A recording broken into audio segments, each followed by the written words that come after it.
Hello friends, कैसे हैं आप लोग?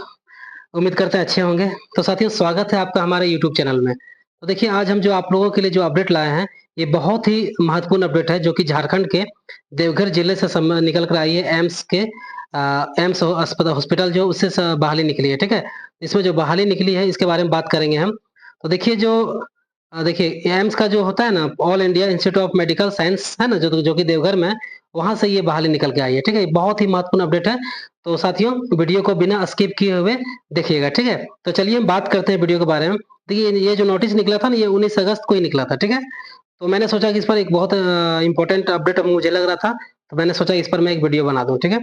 तो देखिए, तो इसमें जो है department of evidence synthesis DOS है ना, इस पर और ये जो बहाली निकली ये प्योर रूप से प्योरली कॉन्टेक्चुअल है, ठीक है? कॉन्टेक्चुअल रिक्रूटमेंट है ये।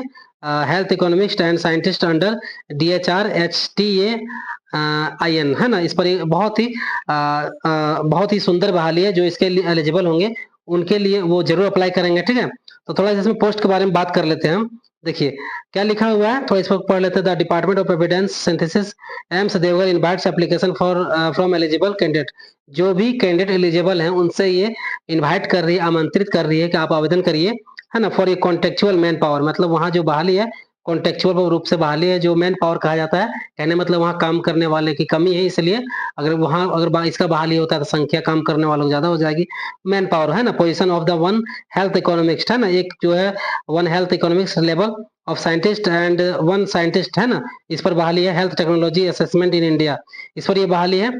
और project funded by the department of health research DHR ministry of health and family welfare of government of India under the principal investigator doctor Seshadri Reddy है ना, वारिकसाबू associate professor department of biochemistry and head department of evidence synthesis AIIMS Deoghar, ठीक है? यहाँ से इनका जो doctor investigator जो man है डॉक्टर शेषाद्री रेड्डी वारिकसाबू, उनसे वहां से जो एम्स का है वहां से निकला हुआ है बहाली।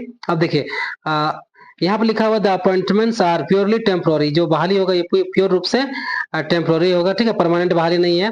एंड प्रोजेक्ट बेस्ड होगा, ठीक है? Eligibility criteria, age limit, qualification, remuneration, मतलब आपको कितना पेमेंट मिलेगा, लीव एंटाइटलमेंट, छुट्टी के बारे में, एंड जॉब रोल्स, काम का भूमिका क्या है आपका, है ना, रिस्पॉन्सिबिलिटी आपका, उत्तरदायित्व क्या है, सॉल्व गवर्नमेंट बाय द है ना एसटीआई इन गाइडलाइंस मार्च 2024 के अनुसार आपको गाइड किया जाएगा। इसके अनुसार सारा रहेगा, ठीक है?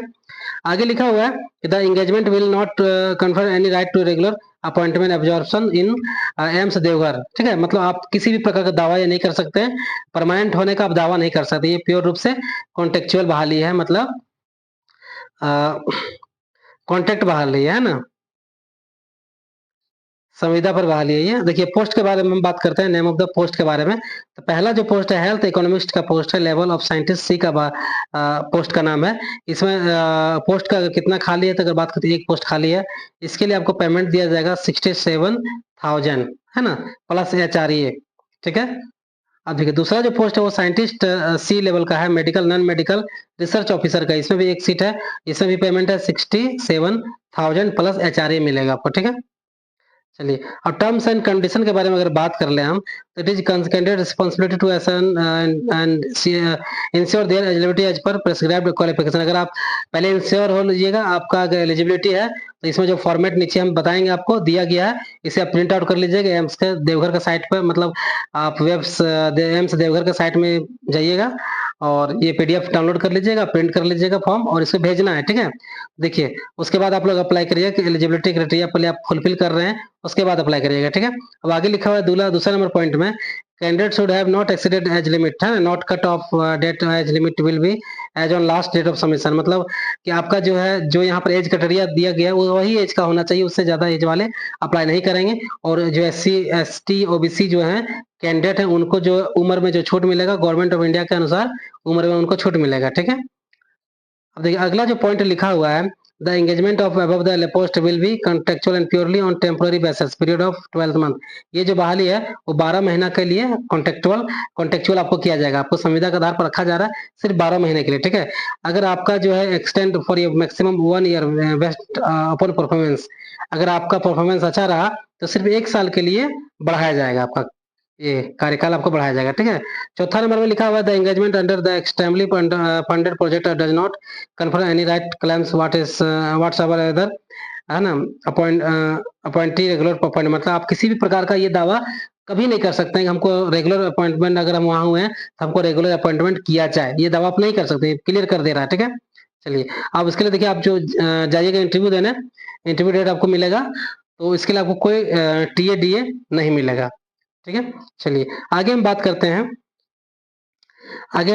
Convincing of any kind will lead to, अगर आप किसी भी प्रकार का, अगर आपके फॉर्म में त्रुटियां पाई जाती है तो आपको डिस्क्वालीफाई कर दिया जाएगा, ठीक है।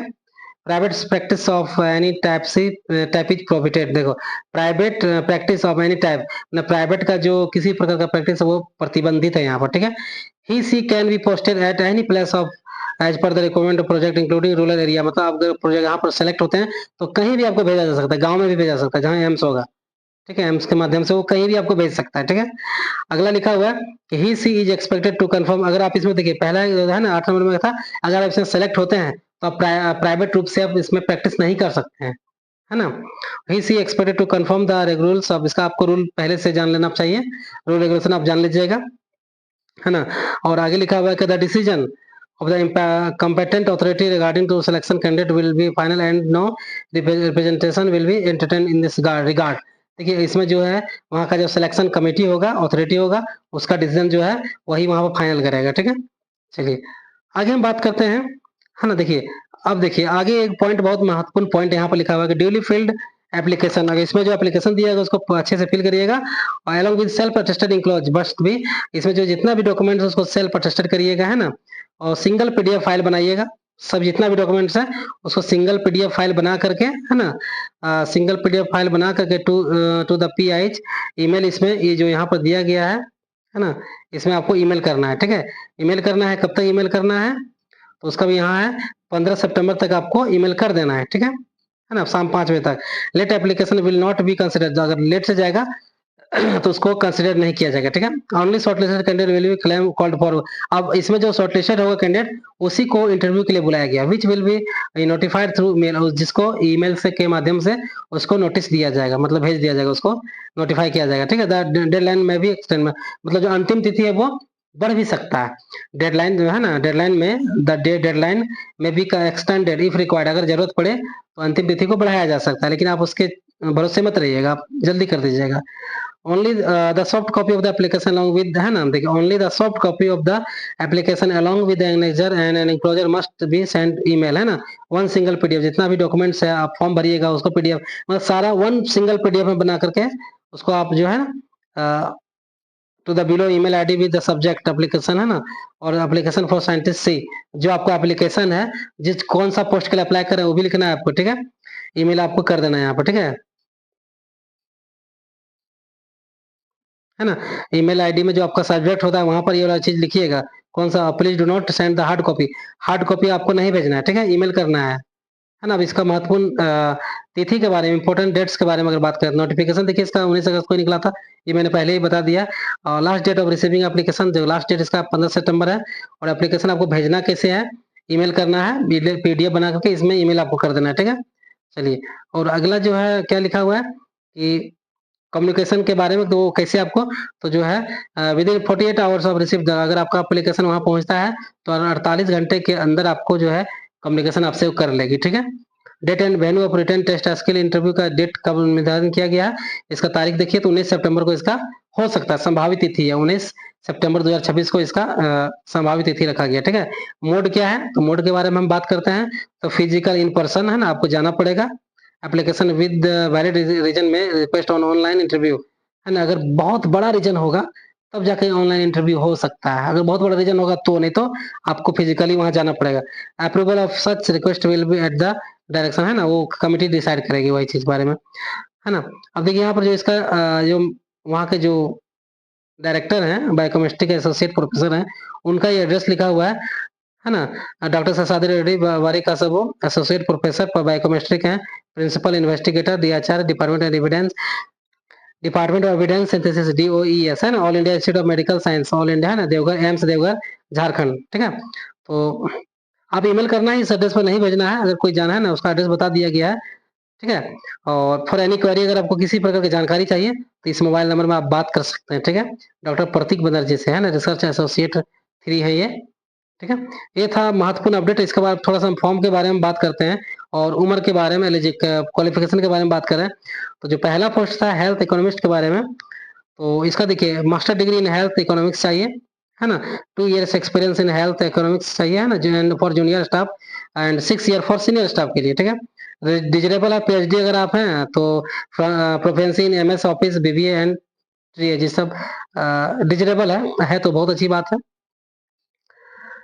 और इसके बारे में अगर हम बात करते हैं दूसरा पोस्ट के बारे में, तो एमबीबीएस विद 6 ईयर एक्सपीरियंस और post graduate diploma after MBBS with 5 year experience और DMA, MD, MS, DNB, MPH after MBBS with 4 years research experience, है ना?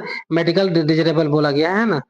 चलिए, अगला पोस्ट के बारे में इसको पीडीएफ आप लोग डाउनलोड कर लीजिएगा और अब एज लिमिट के बारे में हम बात करते हैं, ठीक है? एज के बारे में कहा गया है कि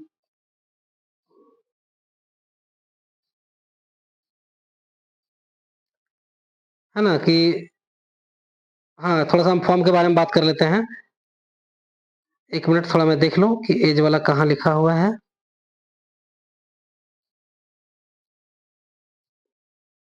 सिर्फ़ उम्र में एससी, एसटी, ओबीसी को छूट मिलेगा इसके बारे में लिखा हुआ है। मिनिमम मैक्सिमम एज तो थोड़ा-सा 1 मिनट में देख लूँ थोड़ा।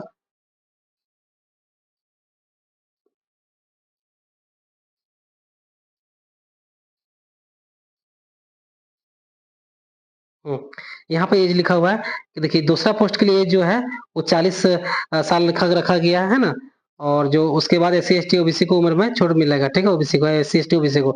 अब फर्स्ट पोस्ट के लिए 40 इयर्स रखा गया मतलब 40 मिनिमम है, जनरल वालों के लिए सॉरी मैक्सिमम है 40 है ना? मैक्सिमम और 40 के बाद जो है एज रिलैक्सेशन मिलेगा, छूट मिलेगा, ठीक है? चलिए, तो चलिए आगे हम अगला हम बात करते हैं फॉर्म के बारे में। देखिए, ये रहा आप लोगों का फॉर्म, इसे आप लोग प्रिंट करिएगा और भर करके पीडीएफ बनाकर आप लोग भेजिएगा, ठीक है ना? यहाँ पर आपको जो है टिक लगाना है, यहाँ पे फिक्स पासपोर्ट साइज फोटो चिपकाना है। यहाँ पर आपको लिखना है ब्लॉक लेटर में फादर्स नेम लिखना है, सेक्स लिखना है, मैरिटल स्टेटस लिखना है, डेट ऑफ बर्थ लिखना है, कॉरेस्पोंडेंस एड्रेस लिखना है, परमानेंट चलिए ये सब आप लोग कर लीजिएगा, है ना? क्वालिफिकेशन लिखना है और यहाँ पर एक्सपीरियंस लिखना है ना? बाकी यहाँ पर जो है डिक्लेरेशन करके सिग्नेचर करना है, ठीक है? चलिए, यहाँ पर नेम लिखना चलिए। धन्यवाद दोस्तों। ये था आपके लिए बहुत ही महत्वपूर्ण अपडेट अ, देवघर के एम्स देवघर से निकला हुआ एक बहुत ही अ, महत्वपूर्ण बहाली कह सकते हैं इसे, है ना? अखिल भारतीय अखिल भारतीय आयुर्विज्ञान संस्थान देवघर से निकला हुआ बहाली था, ठीक है? All India AIIMS institute of Medical science Deoghar. तो साथियों आप लोग को मेरा ये आज का जानकारी अगर उपयोगी लगा होगा तो चैनल को जरूर सब्सक्राइब करिएगा और दोस्तों को भी बताइएगा, शेयर करिएगा, ठीक है ना? तो ज़्यादा से ज़्यादा सपोर्ट करिए, है ना? तो चलिए मैं आपके लिए इसी प्रकार से नए-नए अपडेट लाता रहूँगा, ठीक है? तो साथियों मिलते हैं फिर अगले अपडेट के साथ। धन्यवाद।